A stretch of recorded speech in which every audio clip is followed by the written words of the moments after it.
So, do either of you have to pay board? No. No, I don't. No. Yeah, I do. How old were you when you started paying board? 16. How did that conversation go between you and your parents? Pretty well, I'd say. Nope. Nope, not for me. No. Paying for board typically means paying for your meals and somewhere to live. And in this case, we're talking about paying to live with your parents or guardians. Across Australia, the number of young people living with their parents is steadily increasing across every age group. In fact, more than half of young men and 47% of young women aged 18 to 29 years old are still living under the same roof as their parents. Why? I think cost of living has increased a lot, so it's very difficult to go out on your own. It's so expensive to rent at the moment. Not many spaces. There's not many spaces anymore to go find a place, and if you do find a place, it can be extremely expensive. I still live at home and I'm still studying as well at the moment, so I think that's probably one of the main reasons, and I think it's just cheaper. Yep, the cost of living crisis, lack of affordable housing, and the fact that young people are generally spending longer in higher education institutions all point to why the big move out of the family home is being delayed. It was much more easier for us to move out of home back then. 17, 18, 19, we were all out of home already.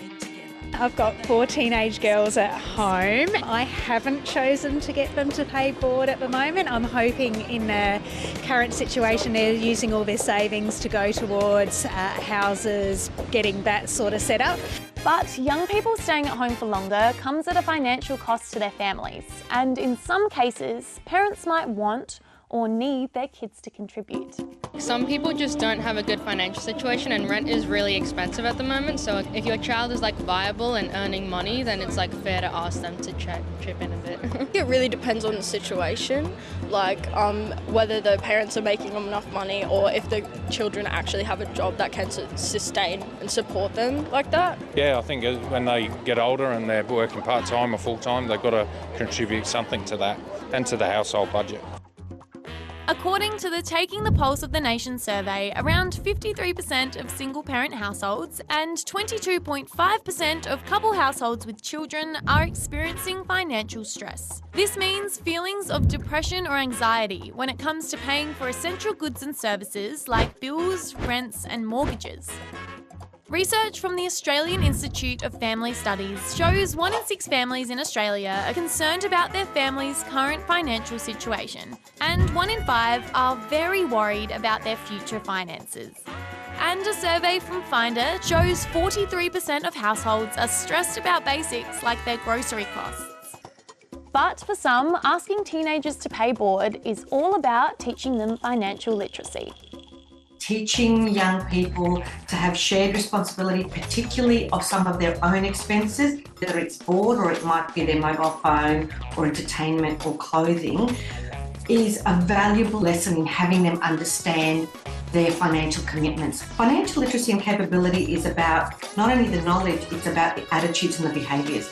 Katrina Samias is the CEO of the Financial Basics Foundation, an organisation that helps educate young people and adults about, financial basics.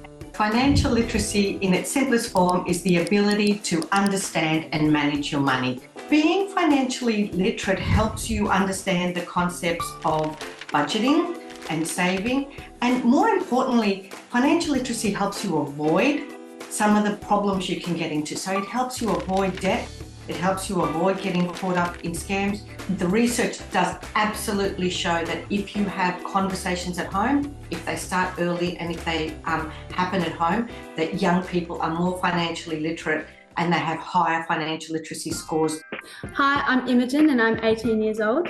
And I'm John, I'm Imogen's dad. So you two have had conversations about Imogen paying board.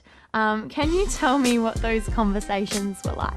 Well, so we discussed board. We're sort of happy to not to pay board at the moment. We seem to be able to manage financially, my wife and I. The deal is that if she's not paying board, she needs to help out around the home. And Imogen, how did you feel about all of this?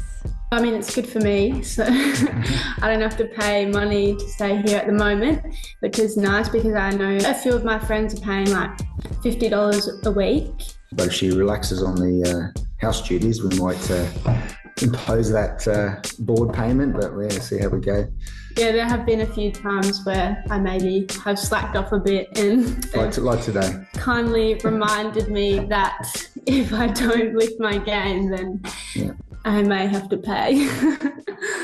When it comes to determining what expenses your teen might or might not contribute to, it's very individual and it's very much up to a family's position and their values and considerations. So there's no right or wrong answer. I think what needs to happen is that needs to be appropriate and proportionate to their income, and it certainly shouldn't have any financial stress for that young person or build anxiety around money.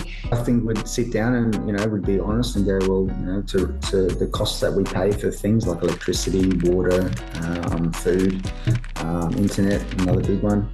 That kind of stuff, we'd sit down and go, okay, well, this is how much it costs a month, and you're a quarter of the family, so we look at how much a quarter would cost and pass that on. Mum would probably convince Dad to a bit of a lower payment, so it works out better for me. The cost of living crisis has really highlighted how important it is to be financially literate. So when at a time like now where there's rising costs and there's kind of financial pressures, you're kind of in a good place to be able to manage. You're not immune to it, but you have some things in place that help you kind of ride the waves. It is important that they learn about it.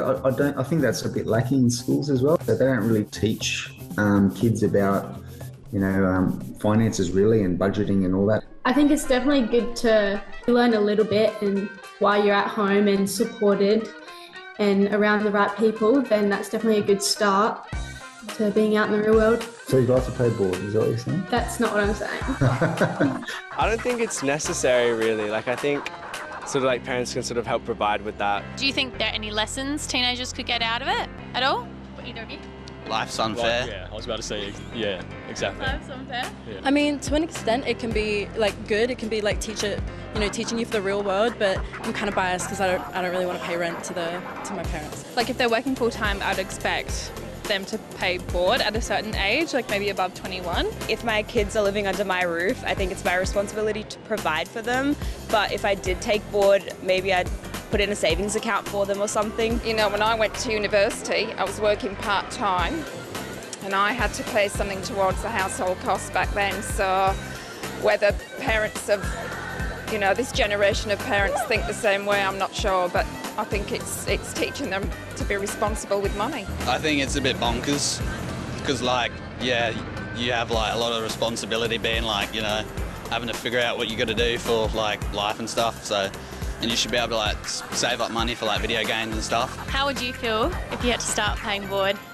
Oh, I'd feel poor. Yeah, I don't feel like I have that much money left. You wouldn't? Nah.